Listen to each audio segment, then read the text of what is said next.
Olá pessoal, sejam bem-vindos a mais uma aula de gestão da qualidade. E nessa aula nós vamos tratar sobre segurança do paciente em duas partes. Nessa primeira parte nós vamos falar um pouquinho sobre conceitos e vamos também classificar os eventos quanto ao seu grau de dano.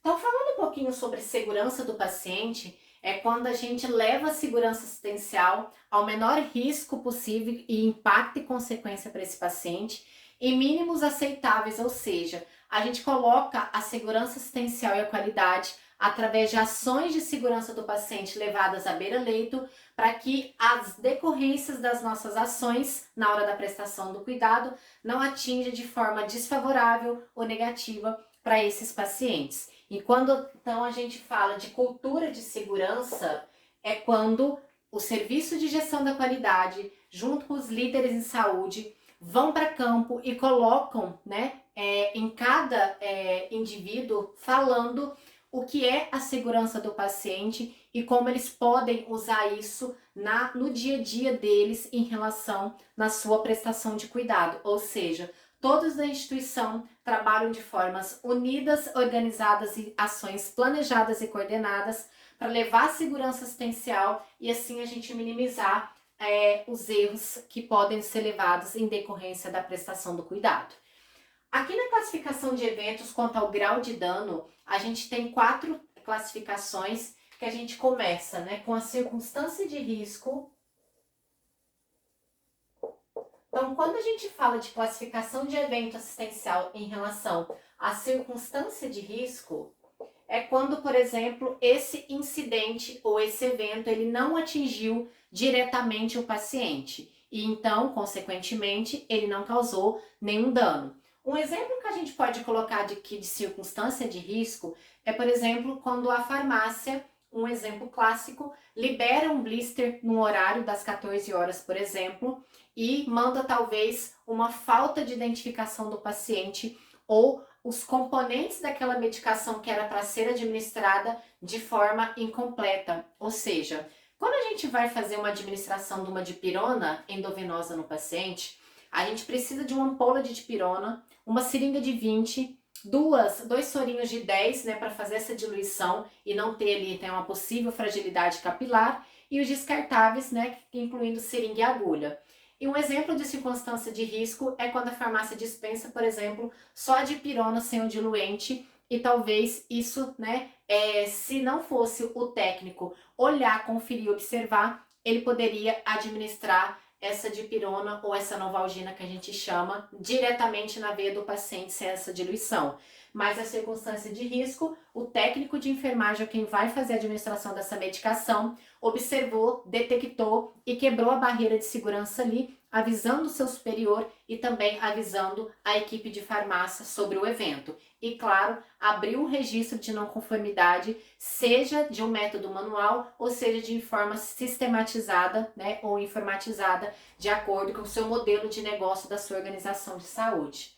O segundo, a gente fala que é o quase erro, ou também classificado como near miss. Ou seja, aqui esse incidente também não causou dano do paciente, só que ele foi um quase erro.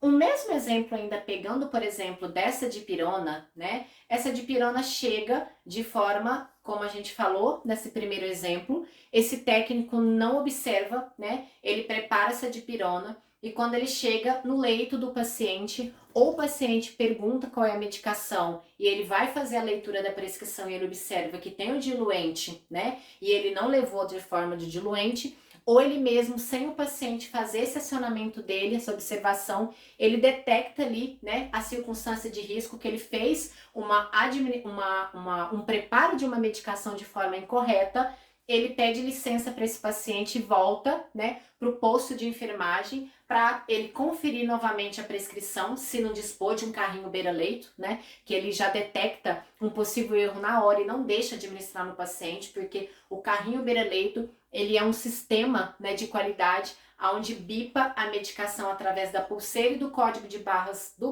da medicação na frente do paciente, evitando danos assistenciais, porque ele não deixa caso essa medicação esteja incompleta ou for de outro paciente. Então aqui, por exemplo, teve uma barreira de segurança aonde ou o paciente, o cliente, ou aonde a própria pessoa, o profissional de saúde detectou o erro antes de chegar até o paciente, ou seja, antes de administrar essa medicação.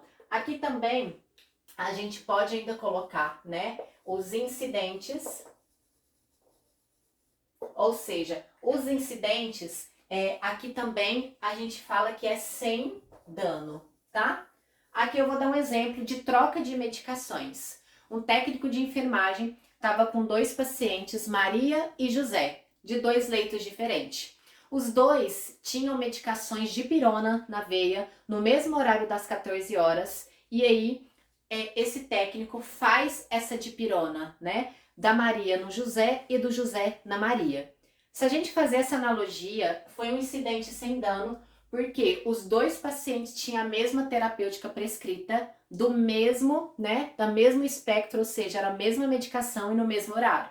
Então, isso não causou dano do paciente, mas de qualquer forma foi um erro assistencial, porque teve troca de medicações, tá? Outro incidente também que a gente pode colocar aqui é quando, por exemplo, saindo um pouquinho da esfera assistencial, a gente, por exemplo, observa que na hora de fazer uma identificação do paciente, a gente coloca a pulseira de identificação com o nome de outro paciente em um paciente qualquer.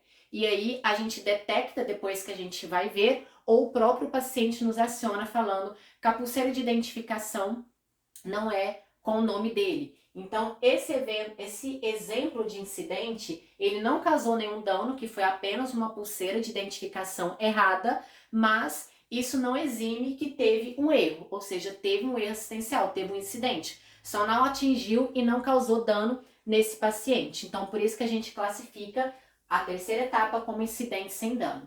Já na quarta etapa, que é o incidente com dano, ou a gente também chama, né, de evento adverso, aqui a gente pode classificar ele em leve, moderado. Aqui também a gente pode colocar que é um evento grave e, por fim, que pode causar óbito. Então tem essas 4 definições, tá?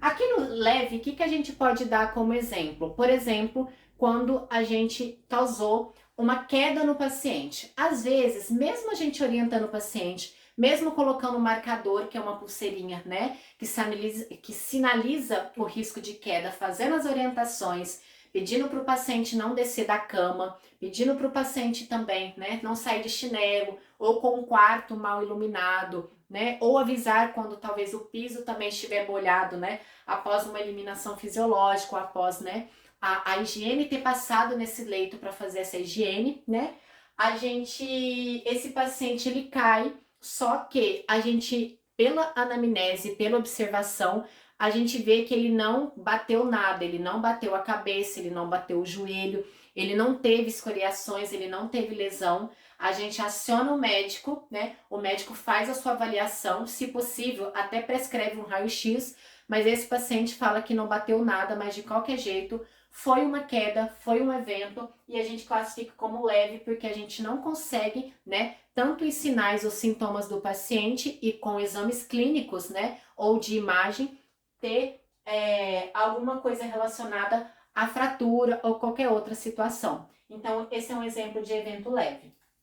Quando a gente fala aqui de evento moderado, eu posso dar um exemplo aqui, por exemplo, né, quando a gente fala de demarcação de lateralidade, né? Quando a gente vai demarcar um membro no cirurgia segura, né?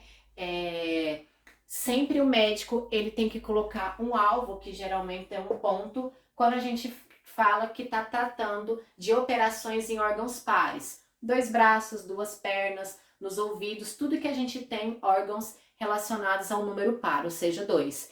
E com isso, a gente entra, né, por exemplo, o paciente dentro de uma cirurgia, exemplo, uma cirurgia, né, de ouvido, ninguém teve a percepção e o raciocínio que o médico precisaria fazer o apontamento, né, da orelha direita ou esquerda, e chega, por exemplo, dentro de um centro cirúrgico e esse médico começa a fazer incisão, né, na orelha que não precisa ser operada e a equipe prontamente detecta porque o paciente no seu checklist, na sua anamnese, conseguiu observar, por exemplo, que era um órgão diferente. Então a gente dá o exemplo, né, da orelha, que não é um órgão grave e a gente está falando que foi apenas uma incisão que não tem defeitos auditivos ou qualquer outra circunstância.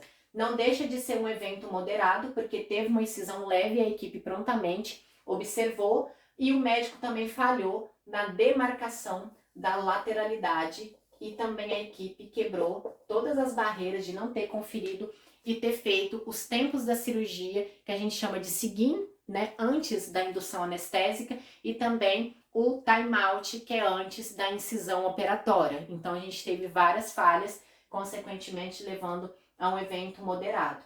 Aqui a gente pode também remeter à mesma queda, só que aqui, por exemplo, a gente pode falar que o paciente caiu e teve uma escoriação, uma lesão. Então também pode ser, né, só que não quebrou nada. Então a gente pode dar um exemplo aqui de evento adverso moderado. Aqui, por exemplo, um evento grave é sempre eventos que prolongam a estadia hospitalar ou que causa, né, alguma deformidade, qualquer outra circunstância incapacitante no paciente. Aqui eu vou dar o exemplo, os dois exemplos anteriores que eu dei de queda e de demarcação de lateralidade. O paciente, por exemplo, acabou de fazer uma cirurgia, né, de quadril ou de joelho, e ele chega no leito, ele não chama a enfermagem para fazer o levantamento na sua primeira levantada após a cirurgia, e ele opera o joelho e cai com o joelho no chão, tendo que voltar para o centro cirúrgico para reabordar. Então isso é um evento grave, né, porque pode prolongar sua estadia e pode ter consequência na área operada do médico, ok? E também a gente pode falar de operação em lados errados, né? Se tratando dessa cirurgia de joelho, o médico não demarcou ou a equipe não fez os checklists, né, os tempos e movimentos cirúrgicos, e o médico opera o lado errado, tendo que fazer uma reabordagem operatória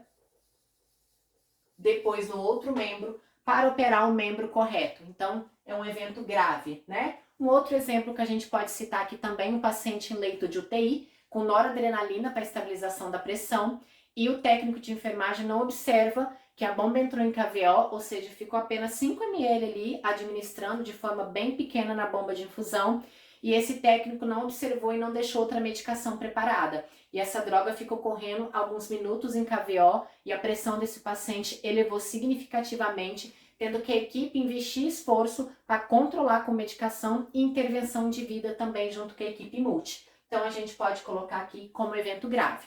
Para fechar, aqui no óbito, né, decorrente a evento, a gente pode citar muito as infecções, né? Aqui o paciente, por exemplo, pega uma infecção hospitalar, pode ser que pegue ali uma infecção de corrente sanguínea associada a catéter vesical ou a catéter central, né, que é para infusão medicação, e esse catéter leva uma septicemia, né, uma sepse, e esse paciente vai a óbito, né, decorrente essa infecção, porque sempre quando a gente fala de catéter venoso central, acaba que é ou pela inserção, que também está relacionada a mãos, né, ou pela manutenção, que é os cuidados diários que talvez nós falhamos. Então aqui, a sepse decorrente a óbito, a gente pode levar e falar que foi um evento adverso grave e, consequentemente, levando ao óbito. Até a próxima aula!